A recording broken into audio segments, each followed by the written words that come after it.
referirme justamente de lo que hicimos como mesa, ¿no? Teníamos 3 ejes, que son la participación en toma de decisiones, la segunda, salud sexual y reproductiva, y la tercera, una vida libre de violencia, pues, ¿no? Aquí nosotros hablamos sobre la posibilidad de proponer y participar, y al mismo tiempo evaluar y ser parte de un proceso de gestión o sistema. Regularmente, cuando las instituciones públicas desarrollan algún tipo de temática, y creo que habíamos puesto como ejemplo lo que se hizo con el INEC en este momento que se está levantando este estudio de sexo poblacional, nos llamaron, pero fue al final, solamente para agregar ciertas cosas. Pero lo que se trata de decir justamente aquí es que esto debe ser desde un inicio, con la construcción metodológica, el diseño y todo el proceso que conlleva justamente si es que se va a incluir, en este caso como fue la orientación sexual y la identidad de género, como categorías poblacionales, pues, ¿no? Y en este sentido, como lo dijo justamente mi compañera que me antecedió, el proceso que se está llevando en este momento nos va a permitir justamente diseñar procesos a partir justamente ya de la propia, ¿perdón? Desde la formulación de No, hay la ordenanza de la prefectura que ya existe, no me acuerdo de esa palabra, qué horror.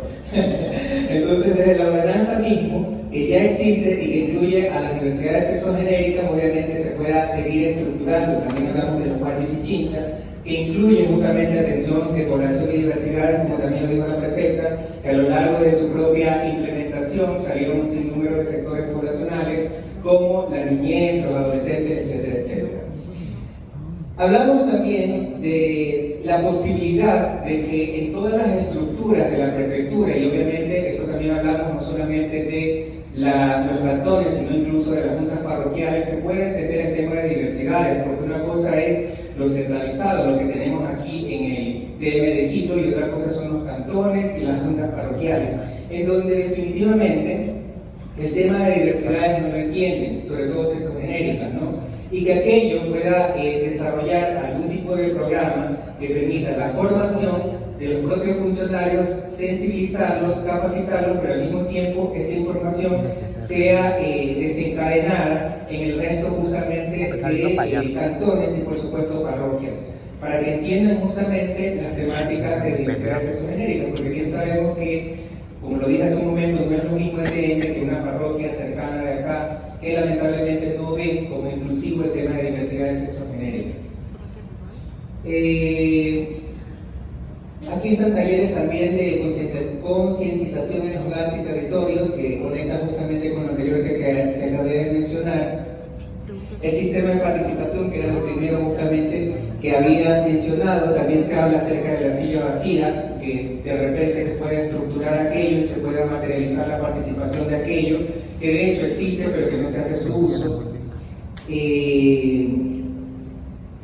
Sensibilizar a los GATS, que era algo que ya se había mencionado, crear mesas de diálogo, bueno, que eso es lo que se está haciendo en este momento, pero de una forma mucho más consecuente, mucho más programadas, que permitan justamente avanzar poco a poco en todas estas temáticas que de repente a veces no las podemos terminar de aterrizar, ¿no? Y una cosa importante que también se había mencionado eran los mecanismos de participación. A veces las personas de la diversidad no conocemos qué mecanismos de participación existen para justamente poder formar parte de todos estos procesos. Quizás algo de información mucho más directa o no tan técnica, porque si bien es cierto, algunos de los que estamos aquí podemos entenderlo, quizás las poblaciones en general de las diversidades sexogenéricas no lo entienden y quizás eso impide la participación en estos espacios, ¿no? Sobre la salud sexual y reproductiva, a nosotros nos encanta el tema de pichincha humana y creemos justamente que aquellas cuestiones que no está supliendo el gobierno nacional lo está haciendo, por supuesto, en este caso, el gobierno pichinchano. Y de ese sentido, por ejemplo, habíamos hablado justamente del acceso a la atención obstétrica para mujeres lésbicas y también atención para personas trans. Por ejemplo, nosotros recientemente abrimos el banco de hormonas, si bien tenemos atención para el área psicológica, no tenemos la conexión con endocrinología, que lo hemos tratado de conectar con el Ministerio de Salud Pública, pero resulta complicado. De repente, desde Pichincha Humana se podría conectar allí o abrir una posibilidad de que se pueda justamente hacer un proceso de transición adecuada para las personas trans. Si bien es cierto, sabemos que no es una competencia directa de la prefectura de Pichincha, pero quizás se pueda encontrar algún camino por allí, ¿no? Sensibilizar, por supuesto, al personal de salud de las áreas que lleva justamente el gobierno de Pichincha, fortalecer también un proceso de salud equitativo y no discriminatorio. Yo creo que esto pudiera funcionar como una campaña y como un modelo que de repente el gobierno nacional tampoco lo ha hecho, porque todavía, a pesar de que tiene un sinnúmero de apuestas con respecto a la diversidad, todavía en los espacios estatales, como en el área de salud, no vemos un afiche que pueda hablar acerca de diversidades o que una pareja de hombres pueda justamente a una atención, o incluso la propia propaganda no es inclusiva con respecto a la diversidad, sino más bien es cisgénera y heterosexual. Crear modelos de atención permanentes, que creo que eso sí se puede desarrollar y estos mismos pueden implementarse a través de un acuerdo para el gobierno nacional. Sobre la vida digna, si me parece algo importante, igual mis compañeros pueden decirlo, porque lo voy a leer todito. Una vida digna libre de violencia, crear dentro de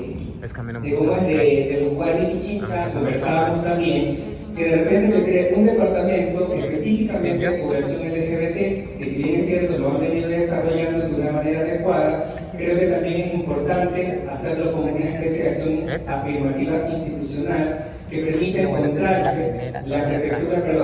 el territorio pichinchano con la prefectura de Pichincha en una temática dirigida específicamente para la diversidad, ¿no? Y está bonito conmigo. También se hablaba acerca de campañas que estén libres de violencia basadas justamente en nuestras diversidades y el abordaje de la orientación psicológica con padres de familia para una seguridad emocional. Eso también es importante. De repente a veces solo estábamos hablando de las relaciones sexogenéricas, pero nos olvidamos de nuestro entorno que tiene que ver con nuestra familia.